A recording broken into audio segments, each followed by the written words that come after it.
What's up, guys? We're now talking about the spoilers for Avengers Infinity War. So, if you accidentally clicked on this video for some reason, even though there's spoiler tags in there, I also just told you there's spoilers. I'm going to give you exactly 5 seconds to click off. 1, 2, 3, 4, 5. Okay, so let's get into our thoughts about Infinity War with the events that led up to the untimely demise of probably half of the Avengers, at least, I would say, right? We had a massive wave of deaths at the end.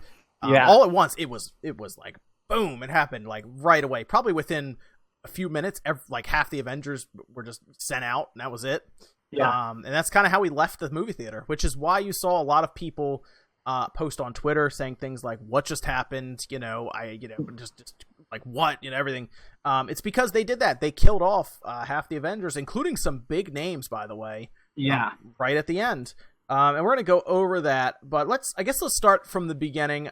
If you watch the spoiler-free version, we talked a bit about Thanos and how we liked him as a character because he is essentially the main character of the movie. If you watch it, he is the character who has the most development. He probably even has the most screen time, if I'd have to think about it.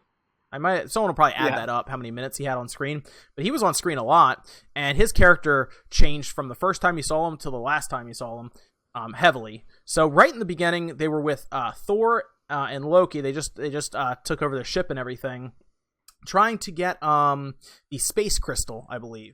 He already secured the power crystal, and he was trying to get the space crystal from, and Loki had it.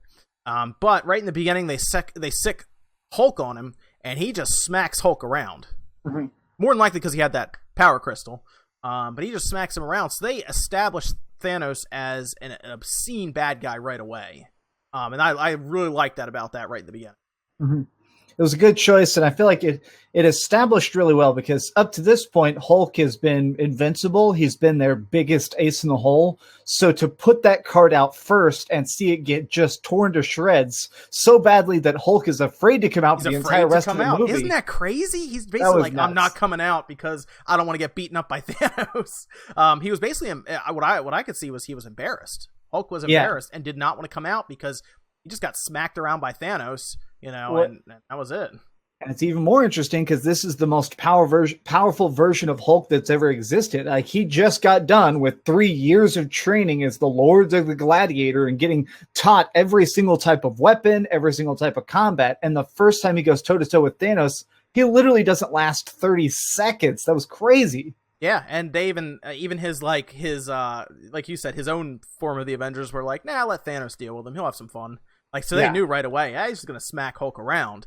And then he goes over, kills Loki after getting the space crystals. Loki tried to stab him.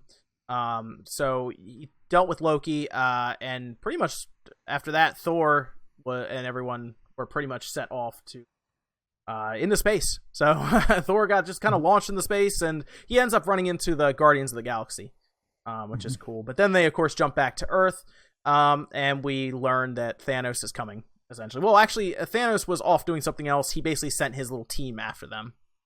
And that was a pretty cool way to get things started because, of course, Doctor Strange goes and gets Iron Man.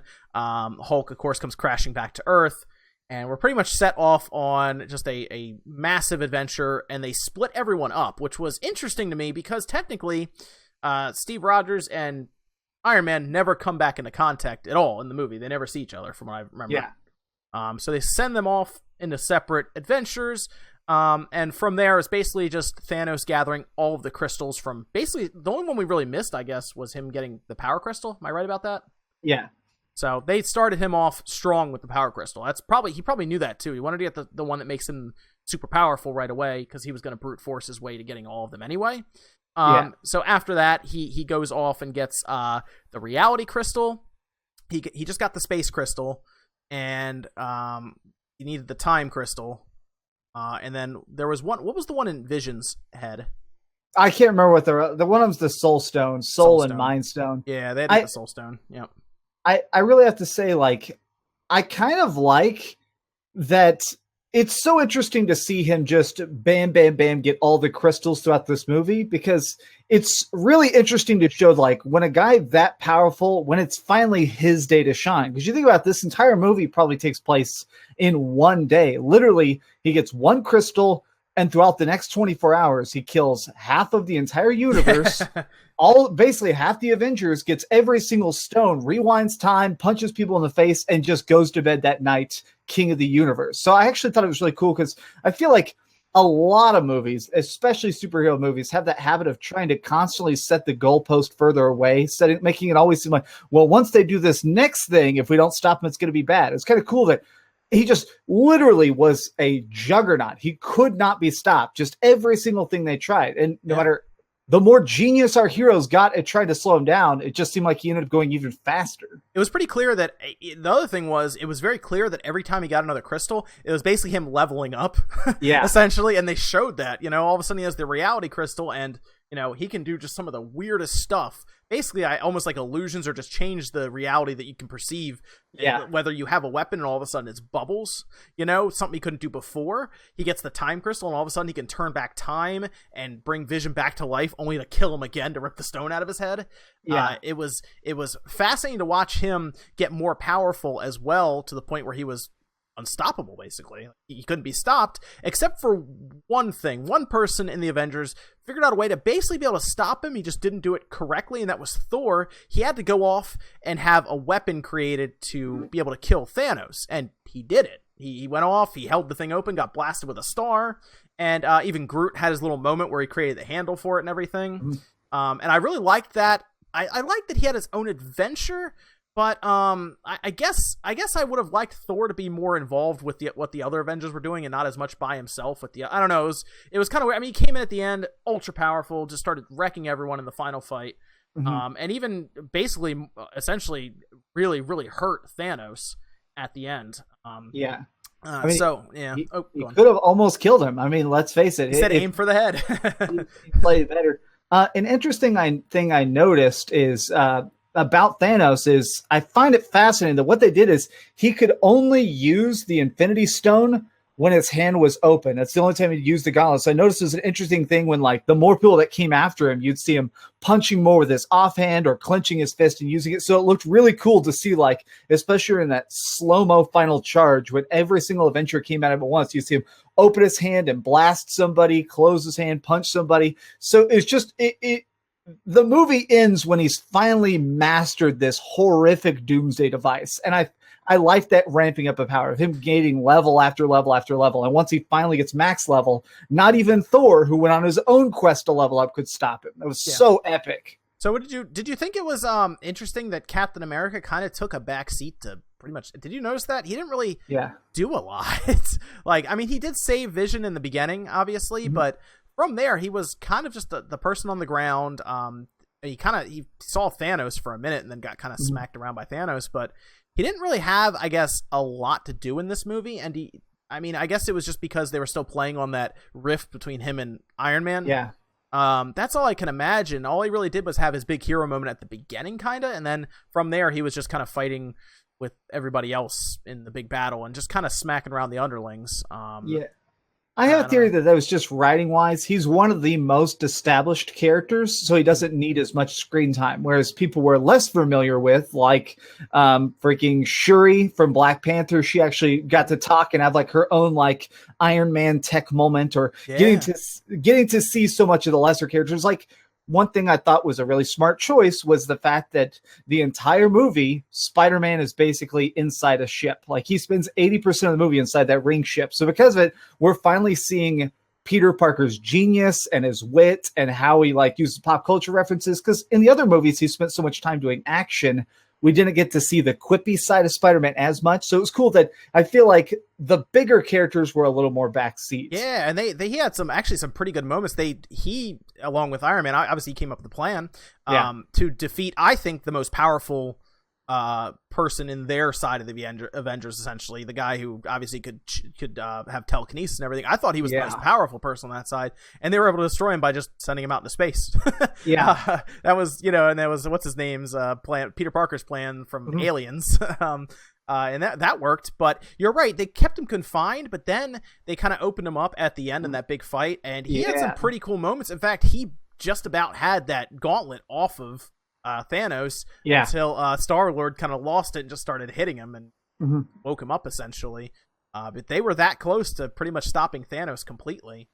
But I like that last fight with them kind of trying to band together, the Guardians of the Galaxy, Spider-Man, and Iron Man. And then you kind of had these cuts back and forth to the big fight that was going on in Wakanda. Yeah. But I like that fight with Iron Man and Spider-Man and everyone. So, yeah, and Doctor Strange. That was another cool thing is I don't know about yours, but my theater absolutely lost it when Doctor Strange basically went like super mode for a couple seconds there. It was cool that everybody really got their big moment in the spotlight. And Doctor Strange's was super epic of literally splitting into 1 million copies of himself and all fighting at once.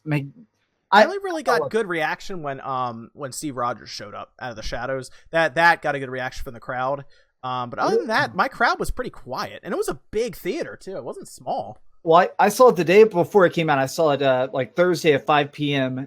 So because of it, since it was like super pre-order tickets, I think I had the most hardcore of fans in my theater. There was a guy to the right of me who was watching clearly there for Black Panther, and it was so cool because every time Black Panther was on screen, this dude was yelling. He was so hyped. And then, of course, at the end, when Black Panther disintegrates, I'm not even joking. The guy got up and walked out. Man. Straight up, like, he got his ticket price. He was like, okay, cool. Wakanda's done. So am I. I was like, okay. Man.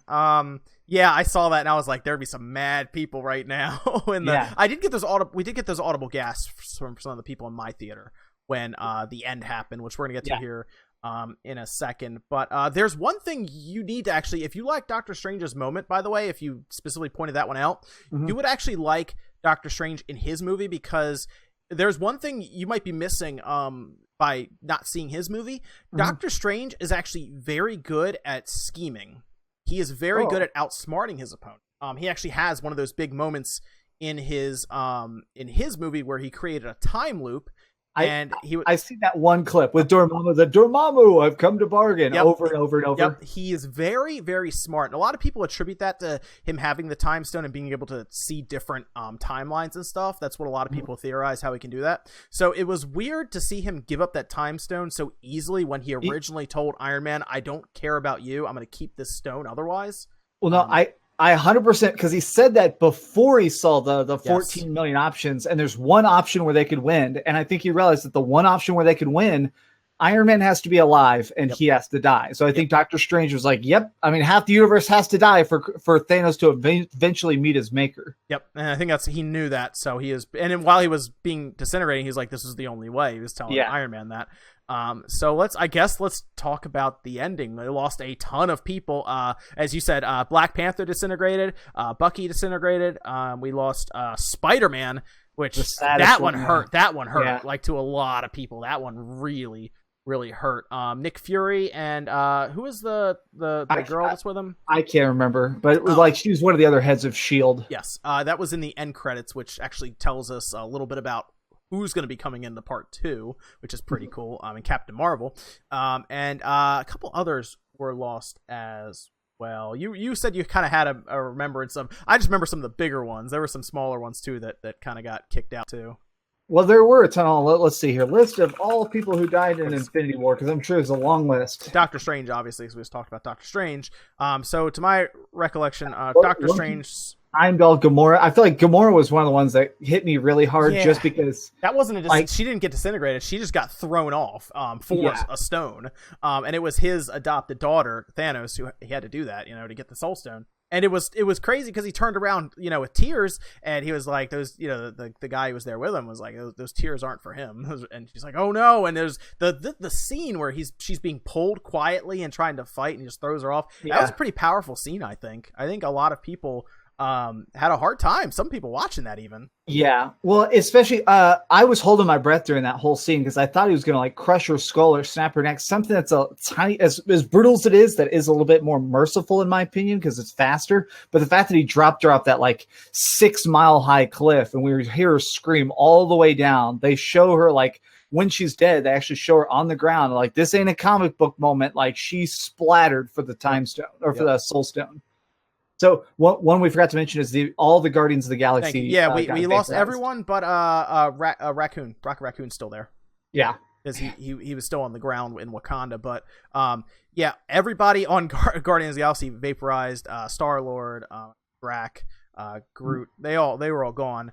And the one thing that was weird, so the reason this happened was because Thanos collected all the Infinity Stones. His lifelong goal seemed to be, look, there's not enough resources in the galaxy. We need to have the population of the entire universe, everything. And I can do that with the Infinity Gauntlet if I have all of the stones. I snap my finger, half of all of what we know is gone, basically, just like that. And he did it. Thor hits him with his axe, but it hits him in the chest. Thanos has that line, should aim for my head. Too late, snapped his finger, and half of the known universe disintegrates. The one issue I had with this is I don't think Thanos, when he snapped his finger, I don't think he knew who was perishing. I think he just he doesn't. All perishing. So I feel like they played the odds a little too much in the favor of most of the Avengers dying, because that means there's a 50-50 chance of you living. And I feel like they tried to put that 50% probability a little too close to the nose there, because about half the Avengers disappeared. I mean, really, if you really think about it, there's a chance that all of them could have disappeared, or maybe like two of them, but they went like right down the middle. I think they had to, because these movies get so many nitpickers. If they had just put even one or the other, one too many or one too few, there would have been a million people would be like, "What? The Avengers lied," you know? Yeah, they had to get rid of. It seemed like they kept all of the known of it, like the old Avengers. Yeah, they kept Thor, they kept Hulk, they kept Iron Man, they kept Steve Rogers, Captain America. But they got rid of a lot of the newer ones: Black Panther, Spider-Man, Doctor Strange. You know, all these they're all gone. You know, the Guardians of the Galaxy, pretty much all of them, including Star-Lord and everyone. So where do we think they're going to part two? I mean, I assume that they are going to do something to get the gauntlet back and change time and bring out, because we know Spider-Man has another movie coming up. Black Panther had made an obscene amount of money. They've confirmed there is a Black Panther 2 that will be made. So because of the way Marvel and Disney work, they will not let go of it. Like, the reason they say people don't die in Marvel movies is because there's too much money to be made. So what they've, I think, effectively done is given the same effect of a lot of us, believe it or not, back when Empire Strikes Back came out, or when it was out, people honestly thought that Han Solo was dead when he was put in carbonite. They thought he wasn't coming back, but they brought him back by simply melting it because, you know, money. It was easy to bring him back and do that. So in this case, they got rid of a lot of the Avengers that have movies to be made. Probably for that, I think that initial punch, you know, like Spider-Man and Black Panther, I think that really hurt a lot of people when they saw that happen, because you see your favorite hero die, pretty much, disintegrate. So I think they are going to go, I think because Thanos is confirmed as pretty much the big bad for the next movie too, I think they're probably going to hunt him down. They're probably going to get the gauntlet and probably do something to so here's back. Have you read the Infinity War comic? No. So what they did in that is they ended up going to another dimension to solve this problem. They basically go to a new universe. Marvel has basically said they're not going to do any multiverse stuff in the movies. It'd be too confusing. So I think what they're going to do is the Soul Stone itself actually has its own reality. People who are killed by it a lot of times go to a separate dimension. And I think that's what they're hinting at with that shot of Gamora in the completely orange, infinite like wasteland, because the Soul Stone is orange, being like, "Did you do it? Did you get what you wanted?" And he's like, "I guess so." So I think what's going to happen in the next movie is everybody's going to be split into just two big teams. There's going to be a team inside the crystal who are trying to break themselves out of the stone, and there's going to be a separate team trying to kill Thanos just as an act of revenge. So I think we're going to see an A team and a B team going on at the same time. Yeah, I like that idea a lot. I like that idea a lot, because that means that we would have people like Spider-Man, Black Panther, Doctor Strange team up. People that like Black Panther and Spider-Man teaming up, that would be like the first time they've actually interacted fully. They interacted some when they had the fight at the airport. That'd be the first time they probably sat down and actually talked about things and tried to figure it out. That would be cool. And then, of course, you throw in, you know, parts of the Guardians of the Galaxy who have never met with them, Black Panther or anything. And then it makes sense of why they killed so many of the super smart characters. Like, that's why now that we have Doctor Strange inside the Infinity Stone, he may be able to figure out a way to work his portal magic from the inside and come back to our world. And we'll also have a lot of the biggest people who are the most heavy machine gun type people are alive in our world. Freaking War Machine's probably still alive. And of course, so is Iron Man. So the big gun people who can go through space are still alive. I like that idea a lot, actually. That'd be really cool to see them do. But yeah, I mean, overall, I really liked the movie. I thought it was fun. I thought there was a lot there for people who maybe even don't follow the comic book movies very closely to just enjoy, to go and see. Because technically, you could just step into this movie and have a good time without knowing everything about Doctor Strange or anything like that. I'm also curious if in part 2, we know Captain Marvel is going to be there. I think that's pretty clear. They teased it at the end. Nick Fury and the girl that we can't remember her name disintegrated, drops the pager. There's Captain Marvel's symbol pop up. So he was calling her to come help. So she probably knows, obviously, as I'm sure people around her disintegrated too, that something is happening. I need to go and figure this out. So her movie is due out, I think, a month before Infinity War.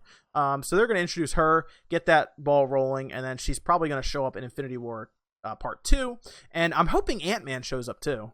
Yeah, I think we're going to see... I think a big part of this is trying to clear out the universe so that they can let these characters shine, because Ant-Man and the Wasp is coming up, and I think they want the Wasp to actually become a big character. And then, of course, we're having... Carol Danvers, Captain Marvel, and Captain Marvel has a lot of very intergalactic kind of magic. She has like space energy as her power. Basically. She got it from aliens. Yeah. So I'm hoping that Avengers 4, we finally get a closure of this, and they set up for my dream, and I do believe this is true. Is I think Avengers 5, when we get it, is going to be, and this is my little theory, is that we're going to have Avengers versus X-Men. Ooh. I think that they're going to try and get. Captain Marvel super powered up, and I think she's going to probably like discover the Fantastic Four, and the Fantastic Four and a lot of their comic books go through different dimensions. So I think they're going to end up there were some big deals there made with Marvel and other Fox and everything, right? Yeah. So I think we're going to end up having Captain Marvel teaming up to try and go into another universe, and they meet different Avengers, which will end up turning up to be the X-Men. So I think that's the way though. Yeah, I think that's the only way that they'll be able to get this level of profit again is with Avengers 5 being like a crossover that we have to see. I mean, that would do it. I would go see that. Yeah. So that would be exciting. I'm looking forward to it. It's a shame we got to wait a year, but I guess it's better than having to wait multiple years to get it. So it's going to be fun. Captain Marvel is one of the characters in the universe that would actually be able to probably stand with Thanos and fight him well. So that would be fun to see that happen, because more than likely she'll show up and then they'll go get Thanos probably while the others are inside fighting. You're saying that theory. I like that idea, because then we'd have two separate groups that would actually be cut back and forth for it. That'd be fun to see, I think. And then probably at the end they all come together, and then they probably have that moment where they'll just beat up Thanos. And that's it, So they'll just end it that way. But that's our look at Infinity War. I like the movie a lot. I'm gonna see it again. Sometime this week I'm gonna see it again, I think. Maybe even in like the XD or something, the really nice one, because I had to settle for pretty basic movie going experience because it was sold out everywhere around me. So they already confirmed they're making a ton of money right now. They're gonna break Star Wars opening. This is the movie that everyone has to go see, obviously, so it's multiple times even. I'm excited for the future and what they do. I like the quote unquote Empire Strikes Back sad ending. Because now we all just want to go see that they're going to get us again to go to this one. So they're going to make a ton of money again, And it makes me think that their kids, this is going to be the biggest moment for a lot of little kids' lives. Like, this is going to be their defining childhood moment. Like, we've grown up and seen Superman die 10 times and stuff. These kids have never seen a Black Panther, who they just fell in love with, literally turn to dust. So I think that I feel like this movie is going to make a ton of money, but I feel like it's also going to end up being one of those landmark movies of the era of like, man, where were you when you watched everyone die? Right. Yeah. It's going to be good. And I'm looking forward to it. But that's our look, guys, at Infinity War, the latest Avengers movie that just came out, spoilers and everything. A lot of fun to talk about. Max, Dreamcast Guy, you can check him out. His link is in the description. Go sub to him and everything and check him out. We don't really do a lot of videos on movies and stuff. Just this was a very big one for a lot of us. I think, honestly, a crowning moment, since we've been waiting for this for over 10 years now since the first Iron Man. So it was very exciting to finally see this happen. Everyone come together and fight a villain that seems like none of them could stop because he got what he wanted. So fun times. We'll look forward to the next one, and I'm sure we'll probably do a video around that when it comes out next year, closing out what we thought about it start to finish. A lot of fun. Max, thank you for joining me. My pleasure, man. This was really, really off the wall and it was fun. If y'all guys love it, definitely tell us in the comments and we might do another one of these next time there's a big superhero movie. Yeah, right. There's some stuff coming up, so it'll be a lot of fun. But thanks, guys, for checking this out. Make sure you hit the like button if you enjoyed the video, and we'll see you next time.